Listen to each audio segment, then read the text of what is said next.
It's just after midnight in Brevard County, Florida, where police respond to a home after a teenager called 911, reporting a burglary in progress. Hello. How you doing? We're 1012. What's going on? Okay. Why is there blood on the floor? Because they're... Huh? What? You okay? Are you okay? Are you bleeding? No. Who's bleeding? Police identify their caller and soon-to-be suspect as 16-year-old Julia Egler, a resident of the home that the teen allegedly told police had been broken into by an intruder. Come outside. Come outside. Come outside. What is going on? Why is that door smashed? Someone came. 252, can we have medical respond? We have blood on the floor. Who's bleeding? Where's your mom? Stay here. Stay here. Hey. I got it. It was 10:33. Somebody stay out here with her. Kevin, you got it? Yeah. Just have a seat right here. You ready? Yep. You got doors to the right. Inside, police find a broken sliding glass door and the bodies of Julia's mother, 38-year-old Kelly McCollum, and 22-year-old Matthew Shanerock, Kelly's boyfriend. Police said both victims appeared to have suffered multiple gunshot wounds, but during the 911 call that officials said lasted more than 9 minutes, Julia reportedly made no mention of Kelly or Matthew even being present at the home. Investigators quickly ruled the scene a double homicide and began talking to their only witness. Yep. Just have a seat right here. Ready? Yep. Doors to the right. You okay? I don't know. I mean, physically, I guess, but...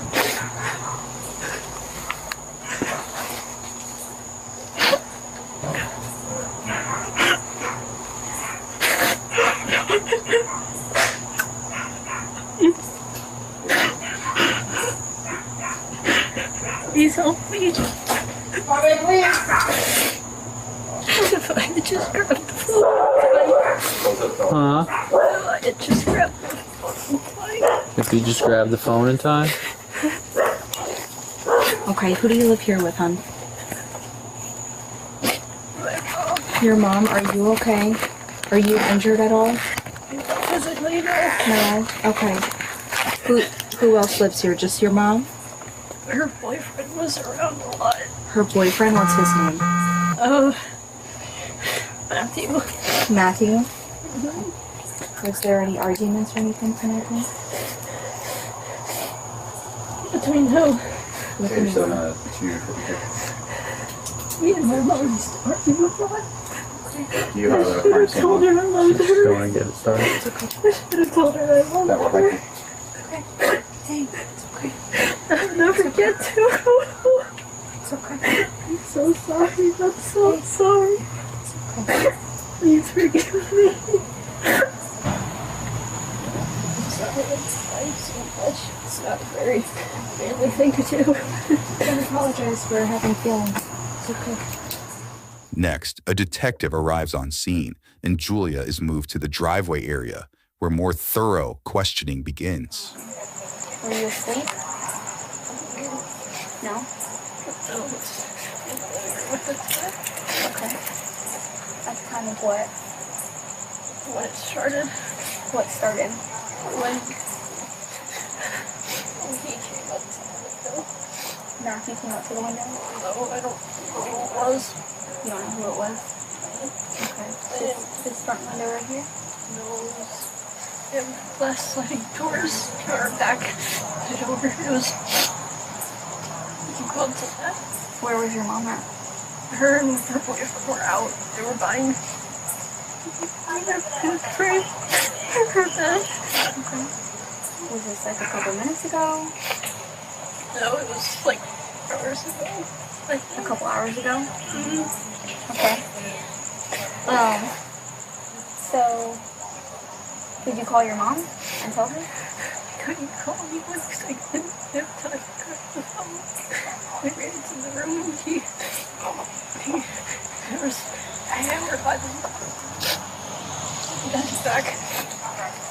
used that to smash the back door, and I don't think he knew that it was unlocked, but that's why I was in such a rush to get the dogs to my room, because I knew that he could just open the door and come in. Okay, so this guy smashed the back window while you're inside. And did you call 911? I didn't have the phone. Okay. I couldn't do anything. Okay. So you should stay in your room. Okay. I was so scared. I couldn't. I couldn't do anything. Julia tells a detective that an unknown man had smashed a sliding glass door, seen here, at the back of the home, while her mom was out with Matthew, before she says she retreated to her room with the family's dogs in tow. What was loud? It was so quiet. The silence. I heard. What was loud? Like yelling? No, I think I heard gunshots. Now, Julia describes hearing suspected gunshots before telling investigators she cowered in her room for hours before finally emerging. Okay. When I heard those, I knew someone had died. I could feel it, you know? I don't know if that sounds stupid, but I just... Who killed them? I don't know. I don't know who he was. So you're saying that your mom and him weren't home when this person was breaking in to the house. Did you hear your mom and her boyfriend come home? I think I was in my room. I couldn't do anything but listen. This was so loud. I just couldn't take it anymore.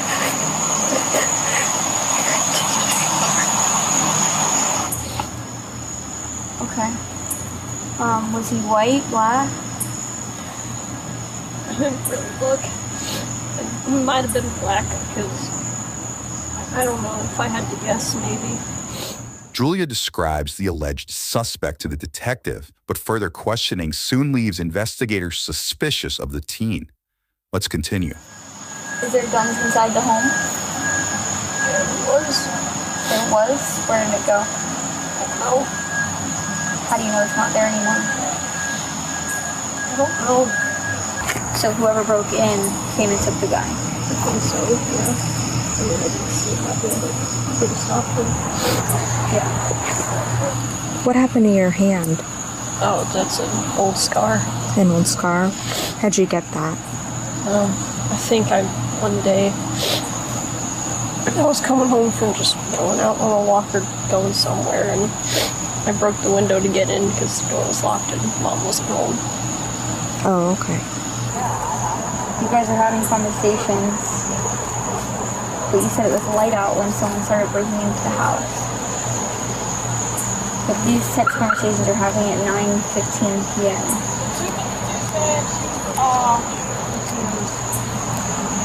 Maybe it was like suicide. Did you check to see if she had a pulse or anything like that? I didn't touch her, so no, but I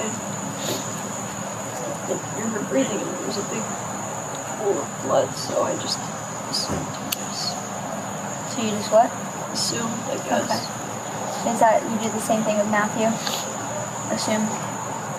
They were all bloody. I didn't want to get blood all over my hands, I guess. Yeah. I didn't want. I don't know, I just felt like if I did anything, it would make it worse. You mentioned to me earlier how the glass had been broken. How did you know that? How did you know it was used? I saw that when I looked out there, I saw that thing was moved from what it originally was, so I assumed that the hammer wasn't where it originally was because it was like propped up against the house. And that it wasn't in the same spot. So this is just me assuming that's what he used. I mean, for all I know, he could have kicked it in. I don't know. Julia makes several assumptions about the scene, before the detective asks if she has any idea who could have done this. A while ago, my mom said that, just remember when I told you that her boyfriend used to live over there? And that's, who lives over there is Matthew's and stuff.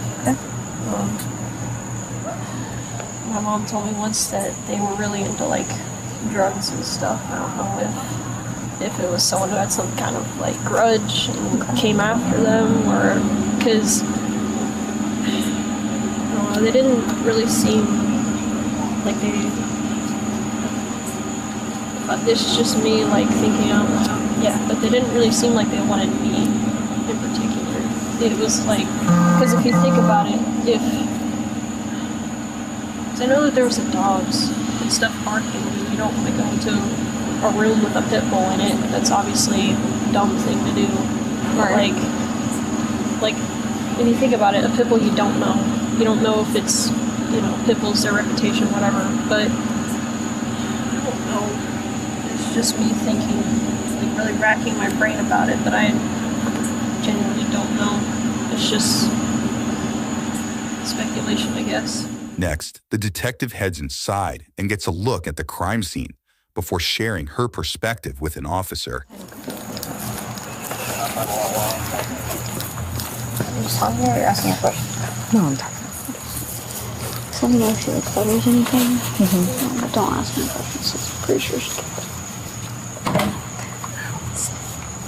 I searched her. But what I asked about them. Okay, good. She's gonna talk about this station. She's gonna go back to the station. And she the moment I got there, she immediately talking in past tense. Back with Julia, one officer sits with the teen while waiting on transport to the police station. It's like another bad dream, but I can't wake up. I can't even begin to imagine. I'm sorry. When I wake up tomorrow, my mom is going to be ready to say, "Good morning, honey. Did you sleep?"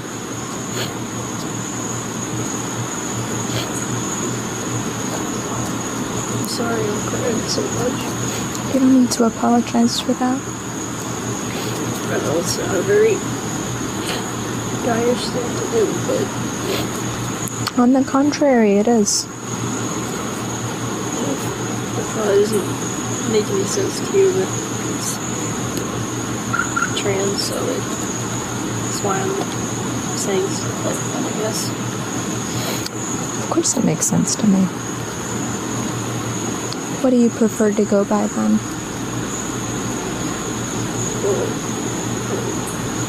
I was talking to my mom about it, and she said if you had been born a boy by birth, I would have named you Jasper.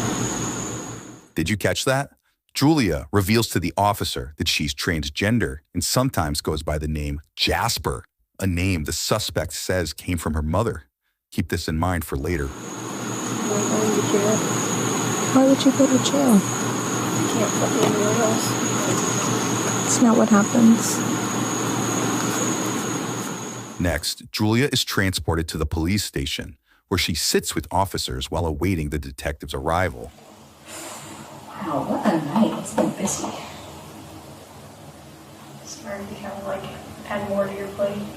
Why are you apologizing? I don't know. Well, I get that a lot. I guess I just haven't had them doing it. Yeah. Oh no, wait, did you hit the lady over there on Malibu earlier? That's where I was asking when you got hit by a car. Was it you? Okay. You apologized, so I figured I'd ask. Oh, sorry, I did it. My bad. You and your Honda Civic. I thought I saw a Honda Civic in the area. Yeah, me and my Honda Civic hit an old lady. Mm-hmm. And then Spoiler and everything. didn't even stop to check if she was fine. Yeah, I did that. Wait, it was you? Yeah, it was. Yeah, I'm the criminal here. Hours pass until Julia is given a new set of clothes and seated in an interrogation room where detectives want to know about the disagreement between Julia and her mother that she mentioned earlier. Fair. What is it that you're doing or that she's doing that's not fair to you? Well, me and her would have a lot of arguments about things, especially over like me being trans. So she'd be like, Okay. "You're not a real boy," and blah blah blah, and all, you know, the whole spiel of transphobic stuff. Okay. But She doesn't approve of your lifestyle.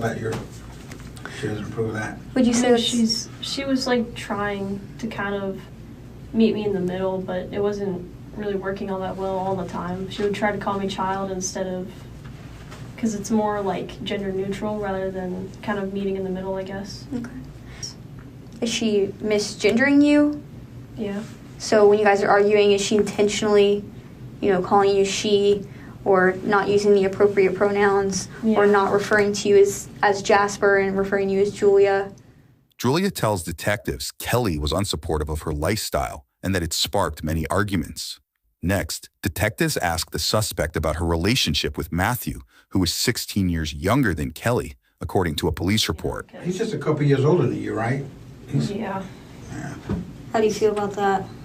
No, I didn't like it. I mean, I don't really support their relationship is the thing, so I think that's the only kind of like tension that there was between us, because it would always be kind of awkward when it was just me and him in the house, because we wouldn't say shit to each other. Yeah. Because it's kind of like, I don't really want you here, and it was kind of obvious because I didn't support the relationship at all. Now, detectives hit on another point of contention in the family, that Julia did not approve of her mother's relationship with the 22-year-old. Moments later, detectives get back to questioning Julia about her version of events. So they leave around 7. And what are you doing in the house? Just being on the couch, trying to relax, having my Switch. What game were you playing? I think I had like Minecraft or Five Nights at Freddy's on it. Minecraft or what? Minecraft or like Five Nights at Freddy's on it, something like that. Say that again? Five Nights at Freddy's. What is that? Is it like a horror, like Freddy Krueger? It's like a horror game. Okay. You ever played Dead by Daylight? Mm-mm. That's what it kind of reminds me of. It's kind of the same thing. You're trying to escape a killer. Freddy Krueger's one of them. I hear him like walking around and stuff, and just kind of. So you're saying him. So do you know that, does this guy look like a male? The suspect, does he look like a male? I don't know, I'm just assuming. Okay, could you tell if he was white or black? If I had to guess, maybe black. Okay. Like, was his face covered with a mask, or was he? I think he had like some kind of hood. It was like up and kind of, but Julia reiterates her story of being locked in her room while an intruder committed a double murder. But soon enough, detectives reveal that they know more than they're letting on. I think this is tough for you. Okay. To be quite honest with you, we don't believe that this is how this happened. Okay. All right. We've looked over this crime scene, and there's things in this crime scene that's not adding up with what you're saying. Okay. Because I don't believe the story about someone coming into the house. Okay. There's evidence that shows that. We looked at your surveillance camera. Okay. We don't see nobody coming through that back door. Okay, we looked at your surveillance camera. We see your parents coming home through the front door. Okay. We see bloody footprints inside the dining room area in front of the rear sliding glass door underneath the glass. That blood should be on top of the glass. Tell us what happened. I'm gonna ask you straight up, okay? Are you the reason why? Did you hurt your parents today, your mom and Matthew? And if you did, was there a reason why you had to do it? Let's go with them coming home. When they walked through the door, tell me what happened.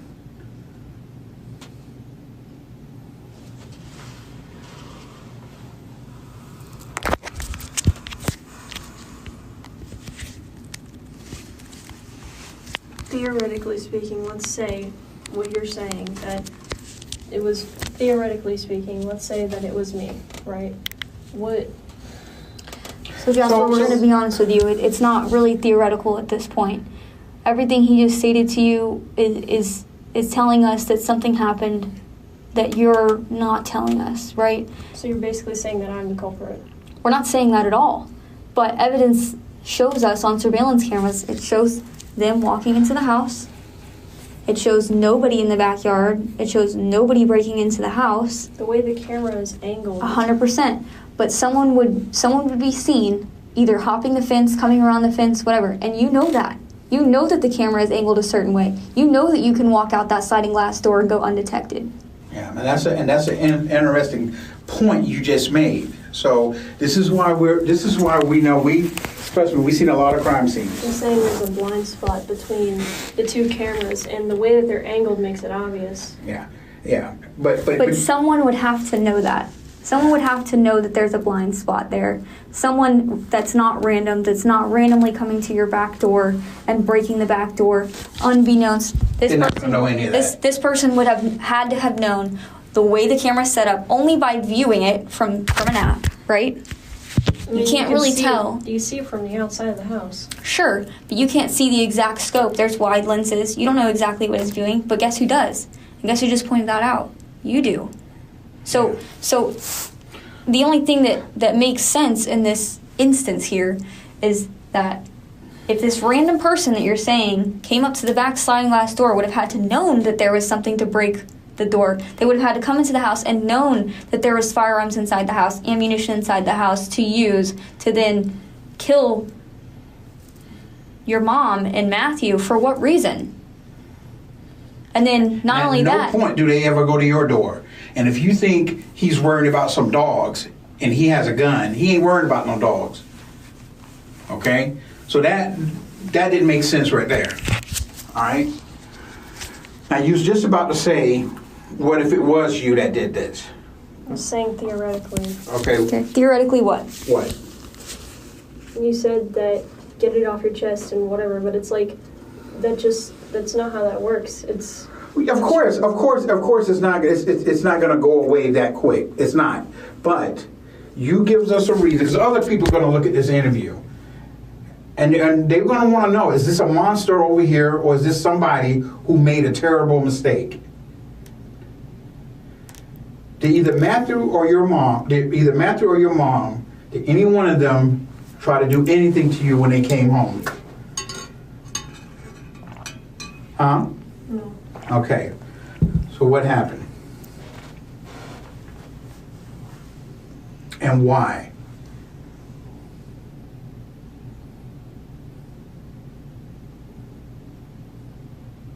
Where are you at in the house when they get home?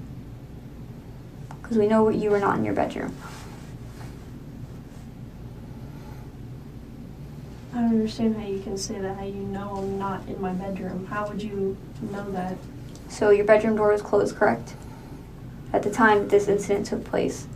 The way that the blood spatter is projecting suggests that maybe that wasn't the exact case. It could have been closed, but maybe not all the way. Like you're saying, it was locked. Well, I mean, I couldn't lock it. The lock is reversed on the door handle. Okay. You made a comment earlier about silence being really loud. It's happening right now. And even though you're not saying it with your mouth, your silence is saying it is loud. Does that make sense? Did you shoot your parents, your mom and Matthew?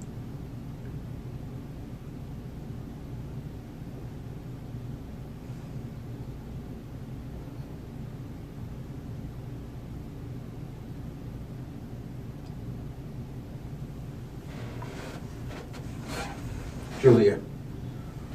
I apologize. Jasper, right. Did you shoot your mom and Matthew today? Well, you're basically saying that I did, so do you even need my answer? Well, we want you, like I said, we want you to tell us what happened. And tell us we're giving you this opportunity to tell us what went on, what was going on to make you do this. Officials redact the remaining audio of the interrogation, but according to a criminal complaint, Julia later decided to come clean and admitted to killing her mother and Matthew. The complaint states that Julia allegedly said "welcome home" to the pair before shooting them multiple times with Kelly's revolver. Even more disturbing, the teen also admitted to stabbing Matthew repeatedly after running out of ammunition and only reloading after she said the 22-year-old asked to be taken out of his misery. That's when she told investigators she loaded the gun again and shot Matthew in the head. Julia was booked for 2 counts of first-degree premeditated murder with a firearm. At last check, the now 17-year-old is being tried as an adult and has pleaded not guilty to the charges. She's expected back in court later this year.